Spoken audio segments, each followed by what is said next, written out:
descendant of Muhammad. He will be an unparalleled, unequaled leader.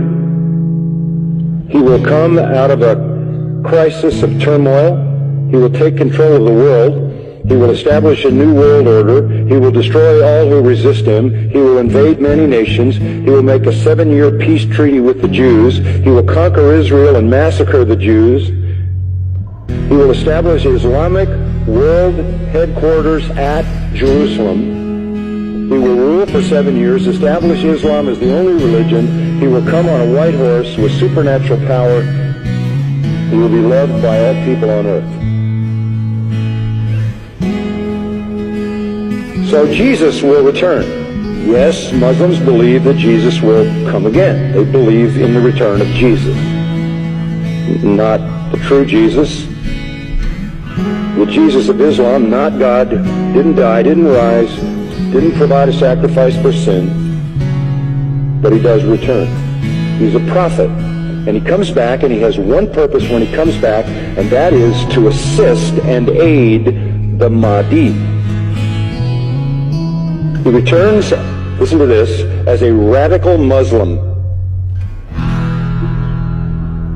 He comes back as a radical Muslim. He will arrive, by the way, at a minaret near Damascus. And he will come back holding the wings of 2 angels who flew him down to meet the gathering army of the Mahdi. In the east, the army of the black flag. Jesus, when he comes back, will pray to the Mahdi, who is greater than he. He will acknowledge the Mahdi as his Lord. He will make a pilgrimage to Mecca. He will worship Allah, and thus he will lead all Christians who will follow him to reject their notion of Jesus and accept the real Jesus, who is nothing but a prophet and a man. He will establish worldwide Sharia law.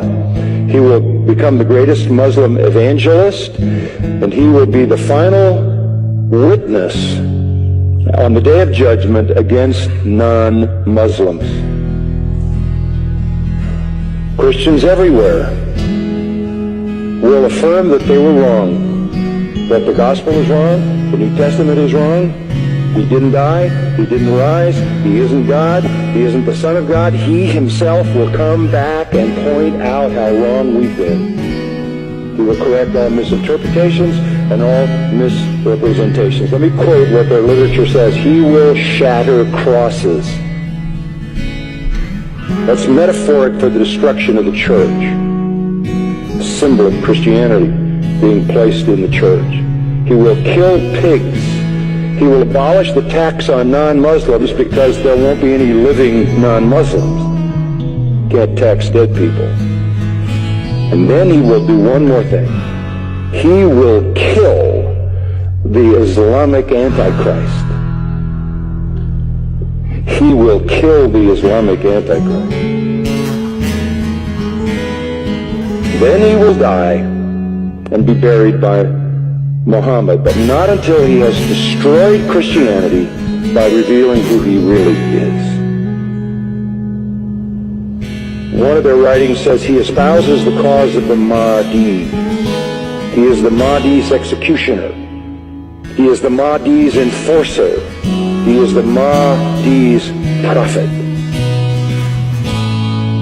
And it is he who kills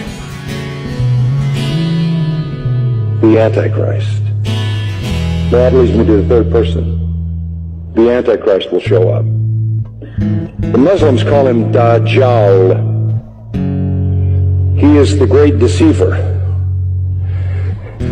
He comes to earth on a mule, and he's blind in one eye. He is an infidel. He is a false miracle worker. This Antichrist, this Islamic Antichrist. But you know who he claims to be? He claims to be Jesus, the Son of God. He claims to be deity. He will attempt to stop the Mahdi and the true Jesus, but the true Jesus will slaughter him. This is their view of the true Christ. Our Jesus is their Antichrist. Our Antichrist